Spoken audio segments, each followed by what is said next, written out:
Yo, so what's up guys? Itong ating MXQ box ay hindi na gumagana itong ating remote. Ayan. Kahit meron siyang battery ay ayaw nang gumana. Ayan.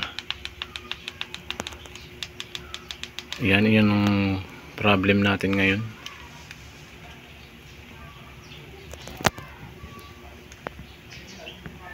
So, kung nakaka-experience din kayo ng ganito, ayaw gumana yung remote ninyo.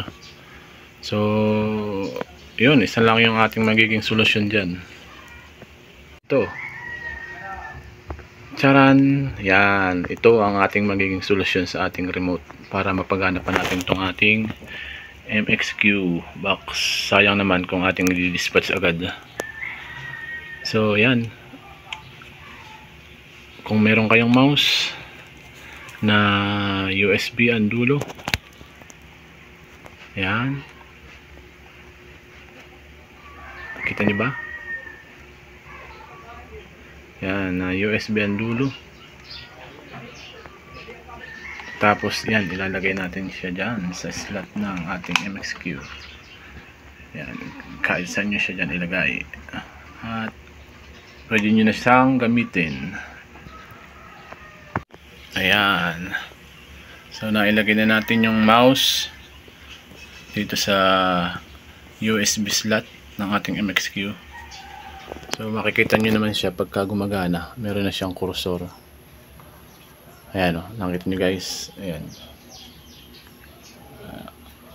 So pwede na siyang pang select kung anong inyong gustong gawin, kung ano ang inyong gustong gawin o panoodin. So subukan natin. Ayan, tayo sa YouTube.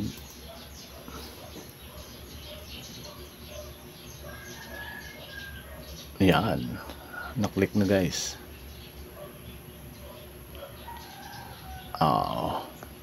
So pwede nyo din siyang pang search kung ano yung gusto nyo panoodin. Punta lang kayo dito sa search, click nyo lang yan. Ayan. Tapos yan, kung anong gusto nyo panoodin, dito nyo siya i-click. Gamit nyo guys itong remote. Kunyari cartoons.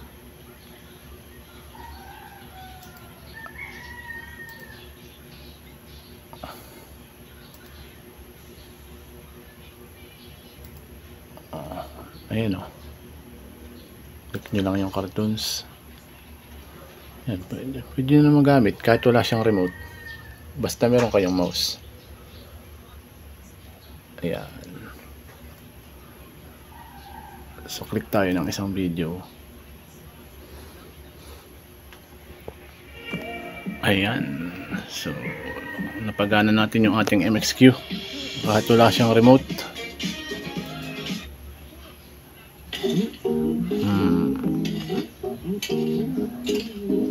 Ayan, diba guys?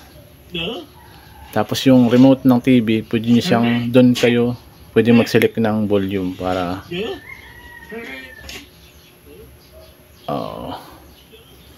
ito yung remote ng TV. Tapos ito yung mouse. Ayan, kung nagkakaproblema kayo sa remote ng inyong MXQ at meron naman kayong mouse, ayan, mura lang naman yung ganyang mouse, at gusto niyo pa rin gamitin yung inyong MXQ Pro, no problem. So yun lang guys, maraming salamat, thank you for watching.